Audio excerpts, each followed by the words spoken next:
ते अर्द करन लगे कमली वाले मैं अख दा जिक्र कीता जन्नत दा तुसीं कीता जे हुण अख मेरी मर्जी ते दे दो ते जन्नत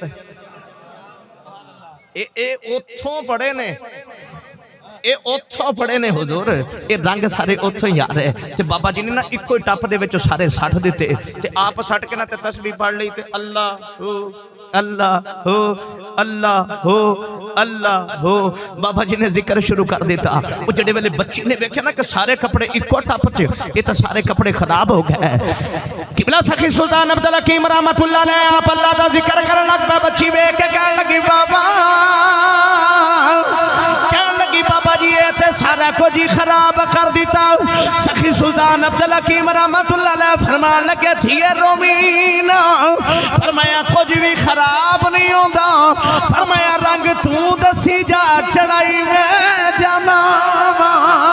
किबला बच्ची दसदी की बाबा जी इनू रंग करना सही बाबा जी वो कड़ कड़ के देंदे रहे। जड़ वेले बच्ची ने सारे कपड़े रंगा ले पूछन लगी बाबा जी पैसे कितने हो गए फरमाया धीए साडी वजह तो तेरी अखां दे अंदर ही अथरू आए ने फरमाया असी उस नबी दे मनण वाले आ जेड़ा गैरां दी धीआं ते भी दुपट्टे देंदा होई फरमाया धीए साडी वजह तो परेशान होई फरमाया धीए पैसे नहीं लेने साडे वल्लों फ्री ले जा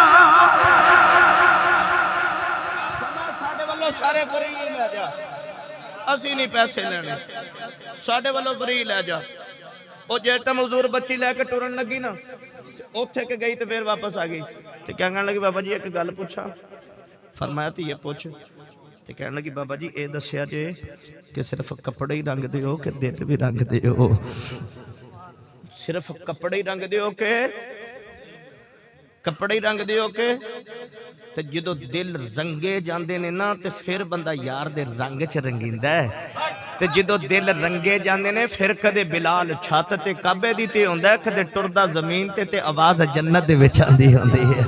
हाँ जो दिल रंगे जाते ने ना हुजूर उदो आलम ए इंज दा बनदा है ते उदो आलम इंज दा बनदा है ते कहण लगी बाबा जी ये ते दसो ते ये कपड़े जेड़े रंगे ने ते बाबा जी सिर्फ कपड़े ही रंग दो कि दिल भी रंग दे हाँ ते फरमान लगे ते ये ड्यूटी तो ओ ये बहाना है ही है।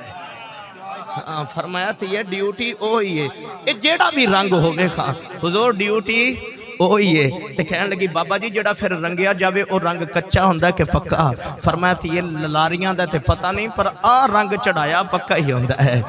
अब वेख्या जे जिन्हां रंग चढ़ जांदा कोई सबज इमामा बनदा हाँ ते अब वेख्या ना मैं पढ़दा बाबा जी अब वेख्या ना जिन्होंने रंग चढ़ जाता मैंने बड़ा याद है मेरे वालदे गिरामी जट बरादरी ना मेरी ते बाबा जी फरमांदे ने साडे पीर साहब आए उत्थे एक बारी खिताब करन लगे ते कहन लगे यार तुसीं रंग ते चढ़ांदे नहीं ओ उठो तुहाडे चों केड़ा जेड़ा केड़ा कहंदा मैं दाढ़ी रखांगा ते मेरे वालदे गिरामी फरमांदे ने ओ पता ही नहीं लग्या उठ के खड़ा हो गया ते जदों सज्जे खब्बे वेख्या कोई नहीं हुण खड़े हो गए ते फरमान लगे फिर मैं सोचा मैं कहा चल जे अज उठ ही पै ना ते फिर हुण उठिया ही रहना है हुण नहीं बहना। सारी जिंदगी उन्होंने मस्जिद की बगैर किसी मुआवजे तो खिदमत की थी आप जिमीदार सन ते दाढ़ी भी रखी सी पता लग्या जो रंग बाकी चढ़ जान ते लै जांदे ने पर आ रंग चढ़िया लैंदा।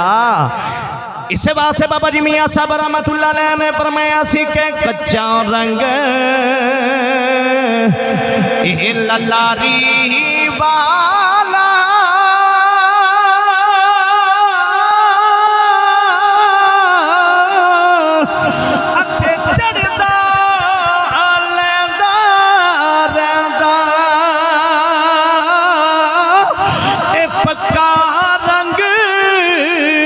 मोहम्मद वाला ये चढ़ जाए फिर नीलदा ए पक्का रंग मोहम्मद वाला ये चढ़ जाए फिर नीलदा।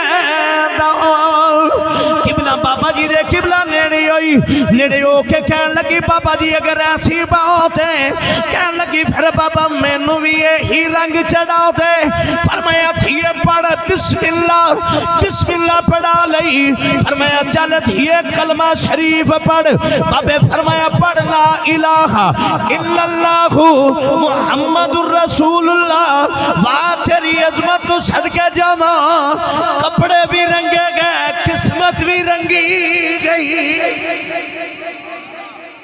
कपड़े भी रंगा गई ते किस्मत भी हुजूर रंगी गई।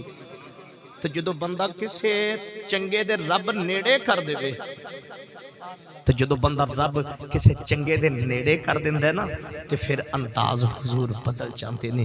ते अल्लाह फिर इन्हां चंगियां दा अगला रंग वेखो कैसा दसदा। पहले रब फरमाया, अल्लाह फरमाया मैं इनाम दे विच ना इन्हां लोगां दा साथ देना, मैं तुहानू इन्हां दा यार बना देवांगा, मैं तुहानू इन्हां दा साथ देवांगा। हुण अगली गल आपां रब कोलों ना पुछ लईए, या अल्लाह असी ते बेली बनाईए ते बड़ा फरीत ना ते बड़े वेख के बनाईदा है कि बंदा चंगा भी है कि नहीं। कारी साहब पहले उन्होंने अजमाईदा है फिर यार बनाईदा है। ते अर्ज कीती या अल्लाह जेड़े तू सानू यार दे रहे हैं ये की हो जाने। होर मठा बोलो, एवं नजर लग जाएगी मेरा टाइम पूरा हो गया। 4 मिनट शक्बीर जी बज गए ने हैं। माशाअल्लाह माशाअल्लाह जी, अल्लाह सलामत रखे। हाँ जी, अल्लाह ने फरमाया मैं नबियां दा साथ देवांगा, शहीदां दा देवांगा, सिद्दीकां दा देवांगा। ते अर्ज कीती या अल्लाह साथ ते इन्हां दा देता, जरा ए ते दसना इन्हां दा साथ की हो जिया है। अल्लाह ने फिर कुरान नाज़िल फरमाया, रब फरमाया मैं दसना मेरे इन्हां बंदियां दा साथ की हो जाए। अर्ज कीती या अल्लाह की हो जा। तो मुसलमान वाला करीम ने इरशाद फरमाया व हसुना उलाइका रफीका। अल्लाह करीम ने इरशाद फरमाया दुनिया वालियों, फरमाया ए नबी बड़े चंगे दोस्त ने। अल्लाह फरमाया सिद्दीक बड़े चंगे दोस्त ने। अल्लाह फरमाया ए सिद्दीक बड़े चंगे दोस्त ने। फरमाया सालेहीन बड़े चंगे दोस्त ने। अर्ज कीती अल्लाह किड्डे के चंगे यार। फरमाया दुनियादार दुनिया च नाल रहंदे, फरमाया ए एडे चंगे यार ने। फरमाया ए दुनिया च भी नाल ने, आखिरत विच भी नाल ने। फरमाया ए बड़े चंगे यार ने, इत्थे भी नाल, ए ओथे भी नाल, ए इत्थे भी नाल ने ते ओथे भी नाल ने।